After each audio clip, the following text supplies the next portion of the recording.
It's PM Mathis, your global indie author distributor, and I hope that you've had a great week. I'm going to do a really quick recap of the final episode in my series Action Plan. This one is called Your Niche or Niche Market, however you need to say it. But either way it goes, it just means your target market and who will you be speaking to. I'm not going to do a whole bunch of, what I usually do in the past, just kind of give you a recap of my week.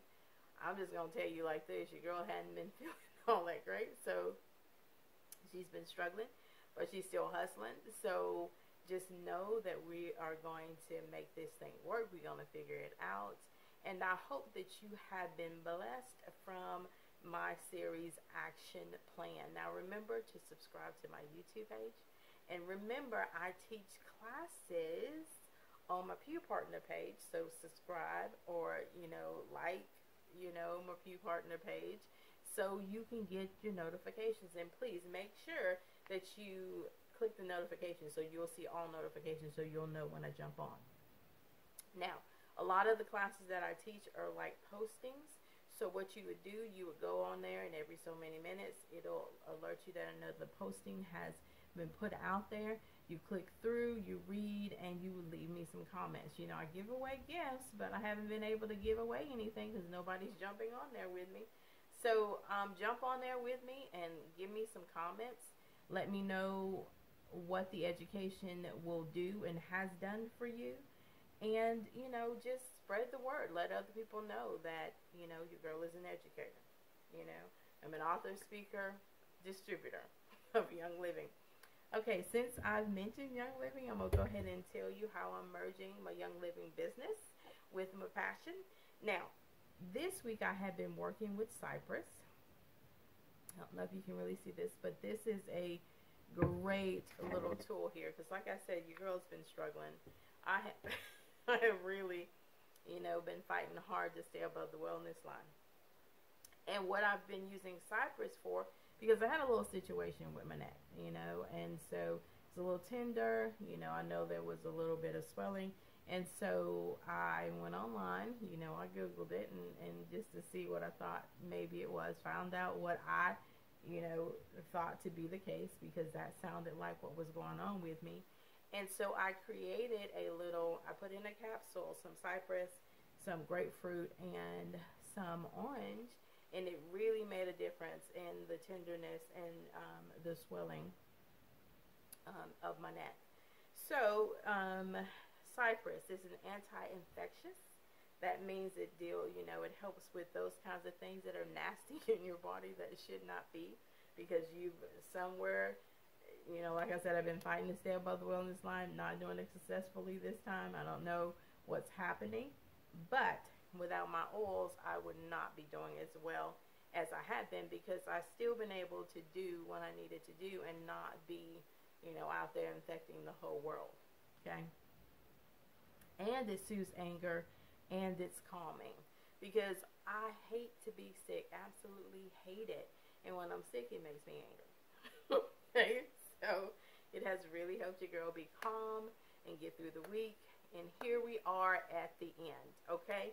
So that's for Cypress. That's how I'm letting you know about my Young Living biz.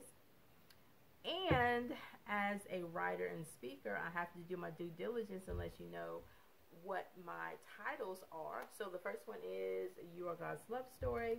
The second one is Daddy, You Can Hold My Hand. And the third one is Ordinary Princess. And your girl is working on the fourth book, that I want Disney to take up and me do one of the character voices for it. Ultimate goal of this girl's life, okay?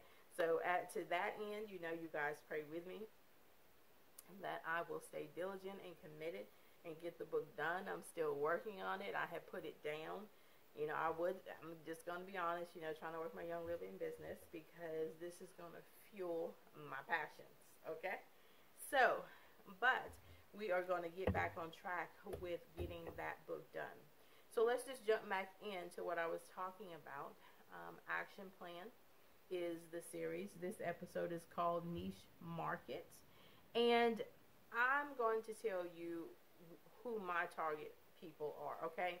I personally want to speak to single mothers, and usually single mothers of one daughter, mothers of daughters, of course, and single but married. That means I have raised my daughter even singly, even though I was married for so many years, just because my, husband at the time had other interests. And so I want to speak to those ladies as well, because that's a struggle within itself. I want to speak to the young adults, 20 to 30 year old, 20 to 30-year-olds. And like I said, my passion is for females. I really love to inspire and motivate young ladies. Why? Because I'm a female, and I know how to live this life. I've done it, I think, pretty successfully. I've struggled along the way. Been, like I said, a single mother, then single mother being married. So, I mean, I can hit a lot of areas, have had a lot of experiences, and have raised a 22-year-old daughter who is, hustling and doing her own thing right now, who I'm very proud of. We're working on her final year at UNA. So exciting. We're going to get that girl finished and out and graduated, and God is going to bless her because He knows where she needs to be. So I am very grateful about that. Now, going back to my target market, also you need to know about age range. You also need to consider their income. You also need to look at their interests versus your interests, because generally what we're trying to do is figure our own selves out, and so we bring people along on that journey who is on the same page as we are. Okay, so I talked about 7 points, and I'm going to get through those points rather quickly because my time is short, and I don't like to make these videos too long. The first one is look at your current customers and why do they buy from you. Okay, that is the first point, because if you got people already buying from you, and if you have them commenting, and if you had them giving you feedback, look at that and figure out, okay, well, I'm doing this well, I'm not doing that well.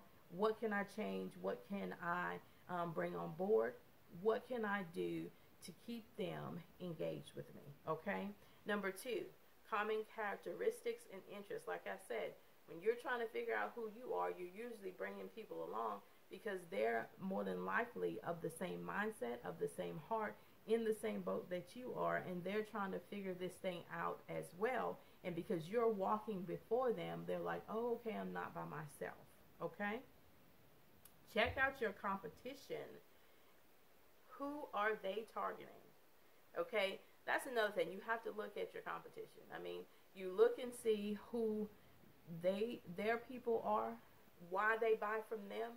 But now you want to stand out. You don't want to just do the same thing that they're doing, because we're not carbon copies of other people.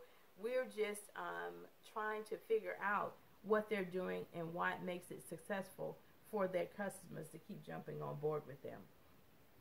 The 4th point, do not go after the same target as your competition. I mean, like I said, you can look at that as a suggestion point for you, but don't be copying what they're doing, because what you have is not necessarily and it could be on the same line, but you still don't want to just be following their lead. You have to be able to stand out so people will say, oh, okay, I see that, I'm interested in that as well. Let me see what's going on with them. Okay. Number 5, write out a list of each feature of your product or service.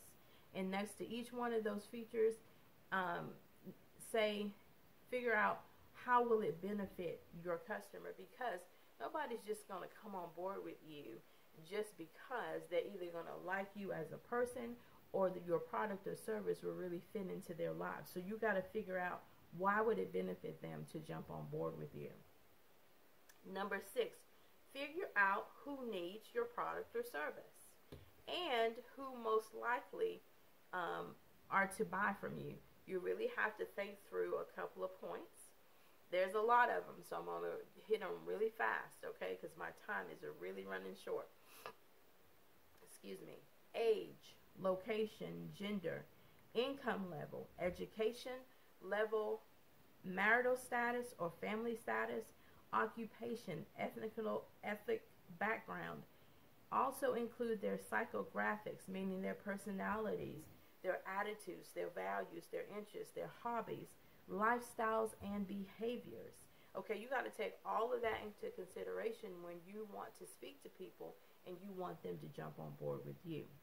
Finally, number 7, how and when will your target use the product? You have to really be looking at social media, looking at how your current customers buy, what their interests are, where they're hanging out, where their locations are. You know, what do they comment on? Where do they give their feedback? What interests them? You know, you can really look at a lot of the videos and stuff on YouTube and see where, you know, your target market really is focused in. And just do searches on Google, because that will really help you as well. So, I know I ran through that kind of quickly, but I hope it's been beneficial to you. Along with going about finding out who your niche market is and who you want to influence, I found this awesome scripture, and it's Hebrews 10:24 and 25, which reads, "Let us consider how we might spur one another on towards love and good deeds. Let us not give up meeting together as some are in the habit of doing, but let us encourage one another, and all the more as we see the day approaching." People are really looking to join communities. They're really looking to be a part of a group. So be that positive influence. Be that one that stands out, that gives people benefit, and will actually engage back with them. Because you know what? Making friends on social media is just like making friends back in the day. You got to have conversations. You got to talk to people. You got to be transparent, and you got to let them in. Okay? None of that changes. All right? So, I'm going to leave you with the question of the week. Who do you want to influence and why? Just think about it. You know, when you're out there trying to figure out who God has called you to, you know, definitely prayer is first and foremost. But then you have to do your due diligence. Then you have to do your job and get out there and find out the information. Hey guys, this is PM Mathis, your global indie author distributor. And as always, I want you to what? Be blessed. Okay guys, I'll talk to you later. Bye.